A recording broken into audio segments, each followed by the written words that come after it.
out. He had been pretty cold. Boyle looks inside, so they have Boyle, Hansen, Waite, Krasison, and Arnold. And Waite will try it, and he is fouled. The foul is against Herbie Williams. Yeah, this is what the big fellas have got to do. They've got to start taking the ball to the basket. Watch him go right up into the basket now. He either gets the basket or he gets fouled. The turnaround jumper is long gone for this time in the game. They've got to start taking Herb Williams into the basket and looking for fouls. Iowa 47, Ohio State 44. Steve Waite at the free throw line. And Waite is not an exceptionally good free throw shooter this year, hitting at just over 55%, 15 of 27 from the free throw line. These are big ones. And it is good.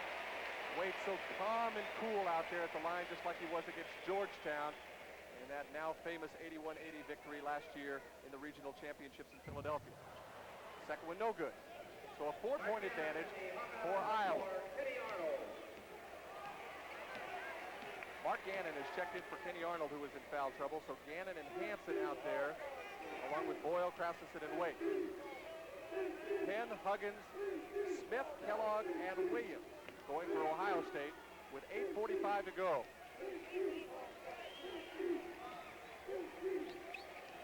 Kellogg will take it all the way, shoot from 13 and score, so it's 2 points now.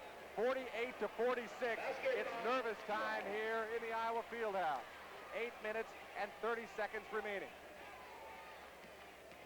Iowa just got to take their time. They're still ahead. Boyle against Smith. Ohio State's playing good defense. And stolen by Huggins. 3 on none break.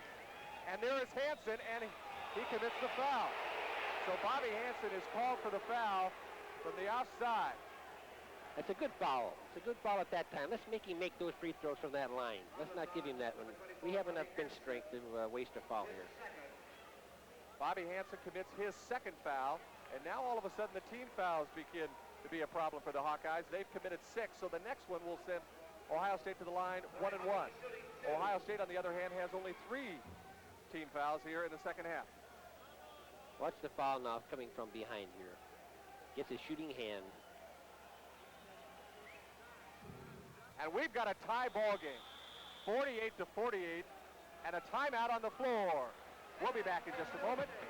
This is the Iowa Television Network. Mulberry Street and Milwaukee are 1,000 miles apart, but both places mean one thing to these guys, something great. Mulberry Street means real Italian food, and Milwaukee means beer. Cold, crisp, old Milwaukee beer, and man, were they ever made for each other. Whenever you think of the town of Milwaukee, You think of beer. and old Milwaukee tastes as great as its name. Hey, it doesn't get any better than this. Looking for value? Then look to Toyota and the Iowa Toyota dealer in your area.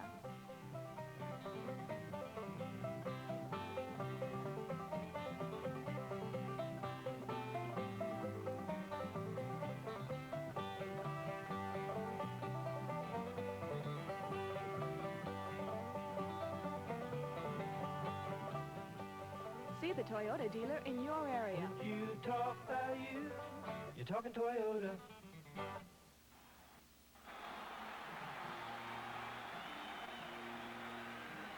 A couple of minutes into the second half, Iowa enjoyed an 11-point margin, 42-31. In the last 10 minutes, Ohio State has outscored the Hawkeyes 17-6. We now have a tie ball game, a brand new ball game, 48-48, with 8:13 left to go. This is just good Big Ten basketball now. So Steve Wade will inbound it against full court pressure. Iowa shooting a dismal 26% here in the second half, while Ohio State is over the 50% marker at 53%. Boyle now directing that attack to Krasison against Kellogg. Inside to Waite with a left-hand hook. And he breaks that cold spell. We told you how pretty that left-handed hook can look. There it was in its finest form. That's what they've got to do. They got to get that ball down in there deep and make it work. Put a little pressure on those big fellas. And a foul on Kevin Boyle. The foul was called on Kevin Boyle as he tried to gamble with the left hand coming around the back of Huggins. And Huggins will go to the free throw line, shooting 1 and 1 as Kenny Arnold comes back in to replace Steve Krasicin. So the smaller lineup is coming back in now for the Hawkeyes. Arnold, Hansen, Boyle, Waite, and Gannon. Kenny Arnold replacing Steve Krasicin. Kevin Boyle now with 3 personals in the ball game. Shooting 1 of the ball. And Huggins hits the first of 2, a 75% foul shooter. He can tie it up again with 7:38 to go. Keep your eyes on those deep men down underneath the basket from here on in, though. That's where the show is. Second one is no good, and Gannon comes away with another rebound. He was the Hawkeye leader in that department in the first half. So Kenny Arnold directing the attack. He had such a hot first half and went cold here in the second. Iowa Boyle is not moving with the ball like they did in the first half. Maybe one man is moving, but they just don't have the motion that they had in the first half. And Arnold will go offensively and score. A good offensive drive, good penetration by Kenny Arnold, and the lead is 3 now. Iowa 52, Ohio State 49. Keep in mind the foul situation. Iowa with 17 fouls here in the second half. Ohio State with just 3. This is a big turnover here on this basket here. And Huggins, a good shooter, hits from 17. A defensive mix-up there. 52-51 now, 6:45 left. Arnold to Boyle. Boyle almost slips, gets it to Gannon. Back to Arnold. And the Hawkeyes trying to set a back pick right now, trying to get Gannon or Boyle open in the lane. They want that lay-in. They don't want to take that 8-foot shot. Gannon ran headlong into Herbie Williams.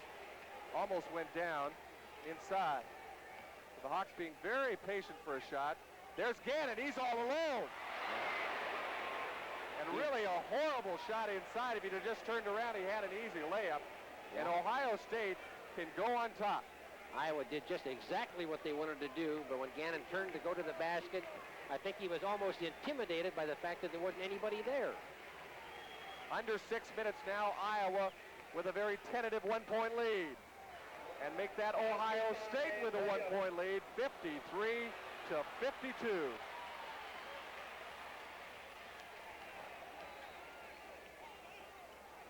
So the Buckeyes out on top the first time since the extreme early going in the ball game. 5:30 left. Boyle looking inside. Gannon's wide open. Gets it off to Arnold. Inside to Waite. Decides not to shoot. Gets it this time again. He'll work the big man and miss. Gannon there fighting for the rebound. And the ball went off of Huggins, out of bounds to Iowa. That was just sheer good defense and hustle for that ball that gave it to Iowa that time. Had they not stuck their hands in there, Ohio had it. Gannon and Hansen will sit down, so the 2 sophomores take a breather. And Krasicin and Vince Brookins, a couple of seniors. Well-worn, very well-experienced seniors in Big Ten play. Boyle just does get it inbound to Steve Waite. And Iowa wants to go back on top after blowing an 11-point lead here in the second half. And a foul on Clark Kellogg guarding Steve Krasicin. That's a pretty good match down there with Clark Kellogg is 6'7", guarding 6'11" here. Foul before that replay. And Iowa will get the ball inbounds under the basket. Only the second personal against Clark Kellogg, the 14th foul against Ohio State. Yeah, Kellogg looks slow, but he really isn't. He's kind of beefily built. Boyle gets it to Krasicin and throws the ball away. Kellogg stole it. So Boyle making a big mistake there, trying to get the ball in before the 5 seconds, and threw the ball away. Huggins against Boyle. Penn against Arnold now. Under 5 minutes to go here in the ball game. With Ohio State now up by 1, and they pass it over to Smith. He'll fire from 10 and score. So Ohio State with their biggest lead, 55-52. And Iowa just took over the turnover lead for the first time in the ball game. They now have 11 in the ball game to Ohio State's 10. Krasicin inside, and he's fouled by Clark Kellogg.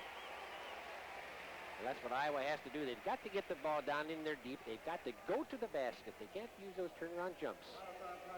Now watch him go to the basket here now. He takes that spin, but he goes into that basket.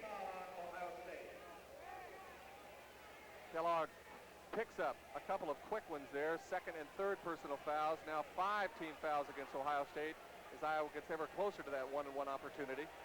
And Steve Krasicin will be shooting 2. I think Iowa should stay with exactly what they're doing now. I think Lute's got a good offense going, getting that ball down in there deep, and maybe pick up that 4th foul on either one of those big fellas. Special K with a second opportunity can pull the Hawkeyes within 1. He misses, and Huggins with a rather deep rebound. Oh, those look big. 4:15 now left to go here in the second half. Iowa once led by 15 in the first half, by 11 in the second half, and now Ohio State up by 2.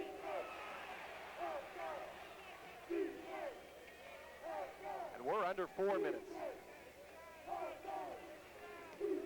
Ohio State 55, Iowa 53. Todd Penn looking into his big man. The Buckeyes will not take a bad shot right now. They're looking for the layup, looking for the good shot. There's Smith, the big man. Ohio State's got the momentum. They've got the composure now. They're making Iowa come to them. And they've worked more than 45 seconds off the clock as we're down to the 3:30 mark. A big steal by Special K. A big steal by Steve Krasicin. If they can cash this 2 here, it really was a big steal. Because for Ohio State to go up by 4 could have been disastrous. And Krasicin inside, no good. The rebound to the big guy, Herbie Williams. The only way they could get that ball to Krasicin was deep on the baseline. Consequently, he was behind the basket when he shot it. No chance to put it in. Under 3 minutes now. Still a 2-point advantage for Ohio State. 55-53.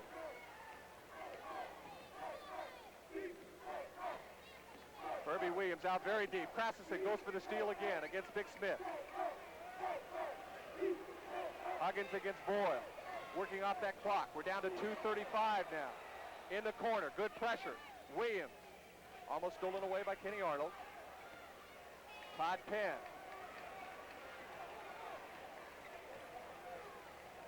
Gets the screen by Smith and decides not to pass inside to Jim Smith, who was breaking on the give and go.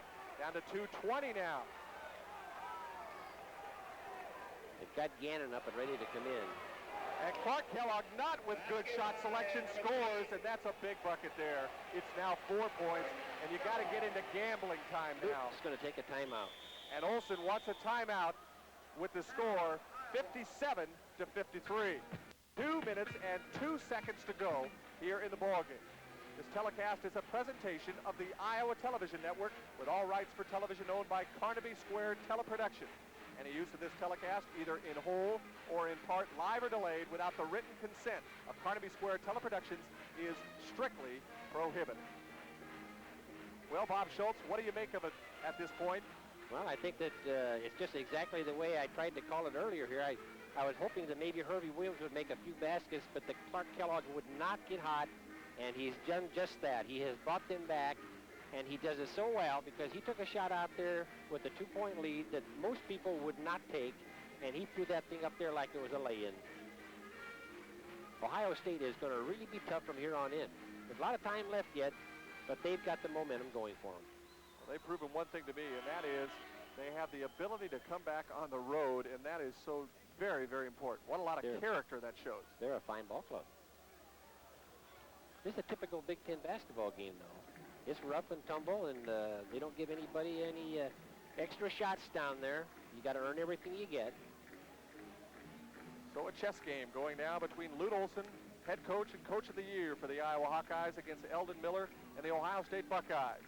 Right now, Miller's club leads it by 4, 57-53 with 2 minutes and 2 seconds left to go.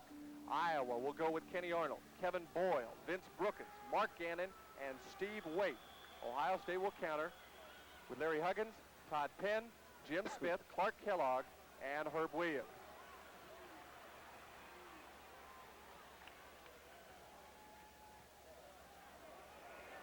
Inside to Waite, and he'll score. So it's down to 2 again, and full court pressure put on by Iowa. 57-55. Huggins is pressured to Herbie Williams. They've got only 10 seconds to get across, and Clark Kellogg does exactly that. 1 minute and 35 now. 57-55. We'll see if Ohio State goes into a four-corner delay game. Todd Penn, he carried that ball. He carried the ball over. He traveled. Traveling is the call. So Iowa gets another opportunity with 1:27 left. That was a good call, and it was only put on there by the Iowa pressure. Todd Penn could not control the ball on his drive to the basket. So 1:27 left now. Iowa trailing by 2, 57-55. Let's see if they work it for the last shot. Boyle against Smith. Waite looking in, gets it over to Boyle again. There's Mark Gannon. Boyle decides not to pass it to him. To Waite, over to Arnold. Vince Brookins fakes, decides not to shoot.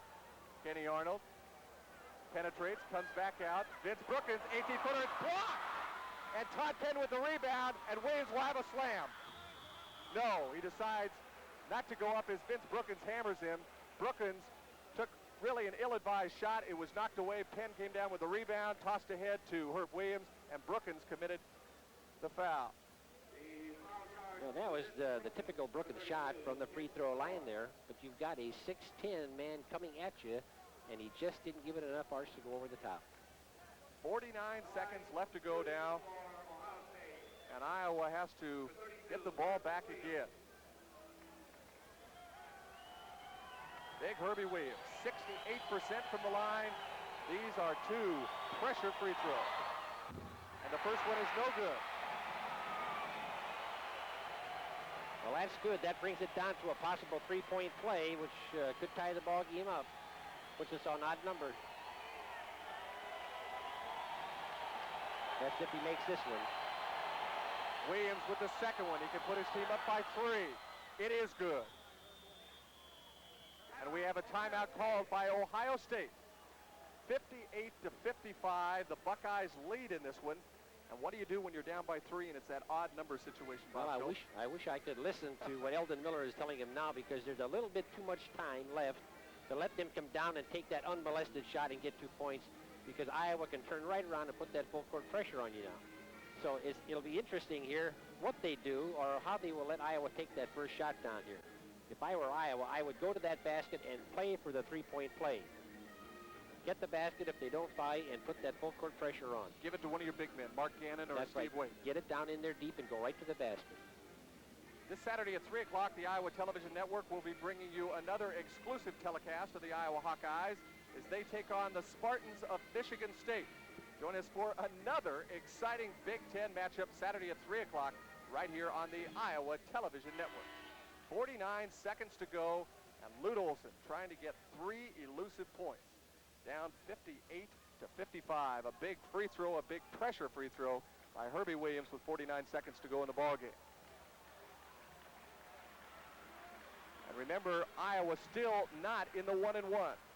Ohio State can commit a foul and not have Iowa go to the line.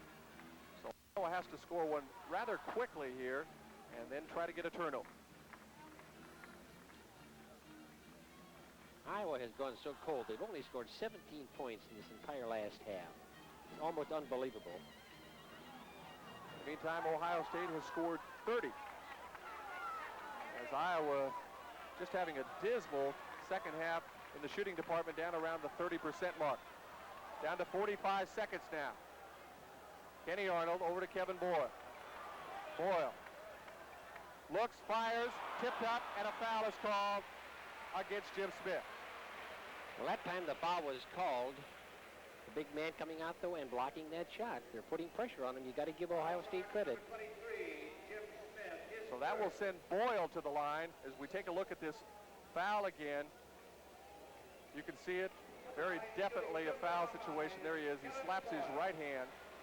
And Boyle, a very good free throw shooter, 83%. But these are 2 big free throws for the junior from Chicago. And it is good, a 2-point lead now, 58-56 with 37 seconds to go. Now it becomes a free throw contest. Who can make the most free throws down the line? Boyle with his second one, being very deliberate there from the line. And the second one is no good. So Huggins gets it away in the full court pressure to Clark Kellogg. 30 seconds now. Kellogg knocked away. Waiter comes up with a basketball. So Iowa with 25 seconds now. Now that free throw looms awfully big now. Had they made that free throw, they could have won the ball game with the last second basket. Down to 17 seconds. This is it. Ohio State by 2. Iowa can tie it and go it into overtime or win it on a three-point play. Brookins, it's rejected, and Ohio State a game-saving play. Ohio State's won the ball game. Huggins 2-1, and that's the ball game. Ohio State has won the Big Ten opener here in Iowa City, defeating the Iowa Hawkeyes 58 to 56. Ohio State 58. We'll be back to wrap things up right after this one. 17 on-the-farm field tests could tell you how to kill more corn rootworms this year. In field after field, 65% of farmers we tested got the same results. They switched from phosphates to Furidan. They got better root ratings and more dead worms. This season, switch back to Furidan, the only carbamate. Furidan, chemically, it's in a class by itself. You know, there really is something excitingly special about this whole day with you. That's why I got us a Hardee's hot ham and cheese sandwich. It really is one of a kind. Ham and cheese and ham and cheese. Melty and juicy, very special. Like today. Do you sense it? See, even though we just met, I know that I have never met anybody like you before. You're so different. Well, how can I describe it? Well, why don't you start with my nose? Hardee's, best eating in town, up and down and all around. Craig Johnson. He gives you something extra. He's a serious, professional meteorologist who makes the weather make sense. When you get Craig's forecast, you get the benefit of his accuracy, experience, and knowledge of Iowa's erratic weather. Plus, you get the benefit of his use of the latest in weathercasting instruments. Craig Johnson. He's part of Eastern Iowa's #1 news service. You'll get something extra from Craig Johnson on News Center 7 at 5, 6, and 10. Iowa's wildflowers, beautifully captured in their natural surroundings. These blossoms of the Iowa countryside are now available in a decorative 1981 desk calendar for only $2.50 each. With 13 picturesque flowers, including the handsome cover, this calendar makes a perfect Christmas gift. It will enhance any desk. Order as many as you like. Send $2.50 for each calendar to Calendar, 500 East 4th, Waterloo, Iowa, 50703, and enjoy Iowa's wildflowers all year long.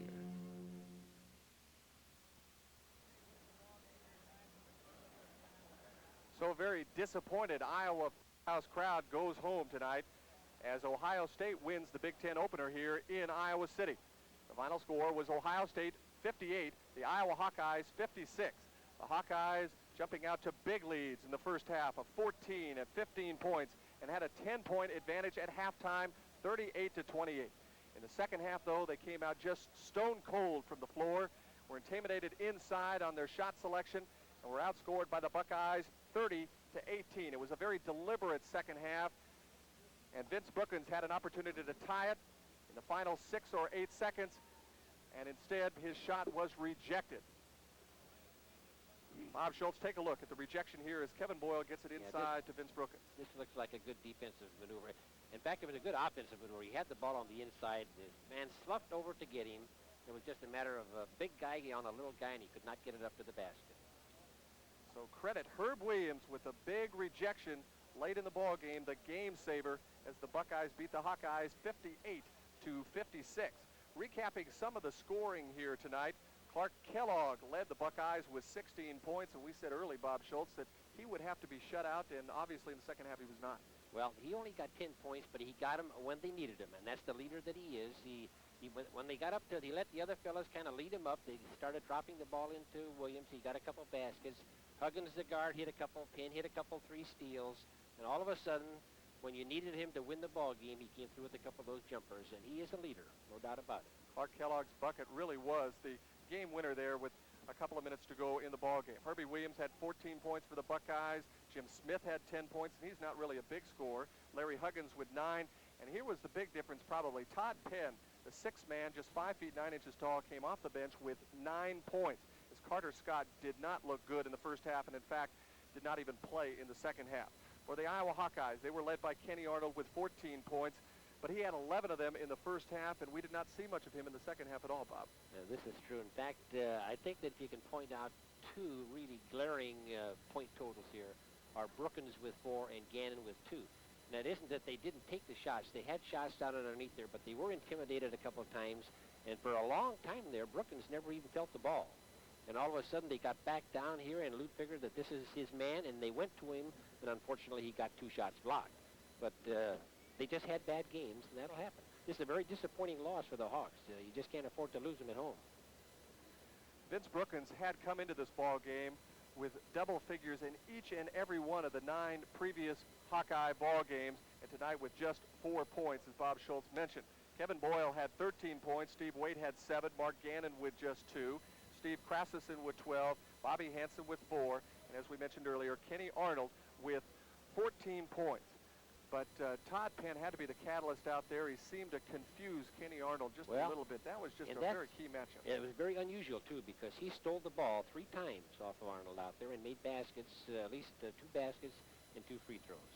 And that is unusual for Arnold because he does protect the ball very well as a point guard. I tell you, Ohio State is not going to need an airplane to go back. They're going to fly all by themselves. These guys are on a high now, and I've experienced it. It is just tremendous to walk out of a visiting gym with a win like this, especially the first one against a team that you're battling for the Big Ten championship. Especially because they were so tight in the early going. They came out here, all of a sudden Iowa jumped out to a 13-4 lead, and that's where you got to be impressed with Ohio State. Even though they were tight in the visiting gym, they still came back. They came back at the Hawkeyes all night long, and that's got to make them feel even better. Well, I think that one of the things that Iowa did not do, and of course, in retrospect, it's easy to second guess, but Iowa did not keep the pressure. They did not try to keep a transition game of speed going out there. And of course, that's due to some good defense at Ohio State's too, because you can't get that ball on outlet passes past a couple picket fences like those 6'9" and 6'10" fellas. But I think you have to say that Iowa did not play its game out there. They let the Ohio State coach and team dictate what they wanted to, and unfortunately, we shot so horribly in the last half there that I don't think we could have beaten anyone this last half. Iowa shooting under 30% there in the second half, and that was their undoing. Well, the Buckeyes, as Bob Schultz mentioned, will be flying high. They'll be flying into West Lafayette, Indiana, to battle the Purdue Boilermakers, who won their first game of the Big Ten. That was an unusual Monday night game against the previously unbeaten Michigan Wolverines. That score 81-74. So Ohio State and Purdue now among the leaders in the Big Ten with 1-0 records. Iowa will try to regroup against the Michigan State Spartans, and if there is one team in the Big Ten that you would probably want to meet at this point, it would probably be Michigan State. They probably looked worse than any of the other clubs, at least in the preseason. Well, I hate to say that there are any bad teams in the Big Ten because there are not any bad teams. One may not quite have the talent. I think one of those may be Michigan State, although Judd Heathcote has, in this Jay Vincent, probably the best power forward in the Big Ten today. He may have to play center and not power forward, but they have Steve Berkovich, who was off that national championship team, still up there. I would think that Judd Heathcote would just love this, to come in here and have the Hawkeyes say, well, okay, we'll get this one, and then we'll look for the road, because I tell you, Michigan State is only going to let Iowa play about one half. They're going to slow the ball down on them. They're only going to let them play about one half a ball game because they do not have the reserves, they don't have the talent, and they figure that they can beat them playing one half of a game rather than a full ball game. I look for a box of no-dos before that ball game. It could be a sleepy one. You remember last year, the 8-6 first half non-thriller when Judd Heathcote just took the air out of the basketball, and he might have done that just a little bit here tonight. They lost in Bloomington, Indiana to the Hoosiers 55-43, and that obviously sounds kind of like a slowdown. Well, I think this is true, and I think that this is what Judd is going to have to do this year. I think he's going to have to slow that thing down, and the only possible way that Michigan State can stay in these ball games, because they are not a highly talented ball club, is playing a slow-down ball game. So it'll be interesting to see here Saturday afternoon when the Michigan State Spartans invade the Iowa Fieldhouse against these Iowa Hawkeyes. An extremely disappointing loss here tonight for Lute Olson and his Hawkeyes. They enjoyed a 14, 15-point margin there in the first half. It looked like they were just going to blow the Buckeyes right back to Columbus, Ohio, but that was not the case. The Buckeyes came roaring back and won it with that great shot blocking ability that they had, and boy, you just got to be sitting in heaven right now if you're a Buckeye fan, and just in the lowest depths if you're an Iowa Hawkeye fan. I tell you, the Iowa team here, they've got to come back and start from scratch again. I'm looking down on the floor now, and I see Billy Seaberg, one of the returning Fabulous Five, down there chatting, and I can remember his second year after they won their first Big Ten championship. They lost 6 out of their first 8 ball games and came back to win it. So these Hawks are not out of it by a long ways, because Ohio State they're going to get trapped someplace along the line. And of course, that Fabulous Five will be here in the Fieldhouse, honored at halftime of that ball game between Iowa and Michigan State. And I certainly hope that you'll join us here on the Iowa Television Network. The final score again here tonight, Iowa losing to Ohio State 58-56. This is Bob Hogue for Bob Schultz saying so long from Iowa City. Good night.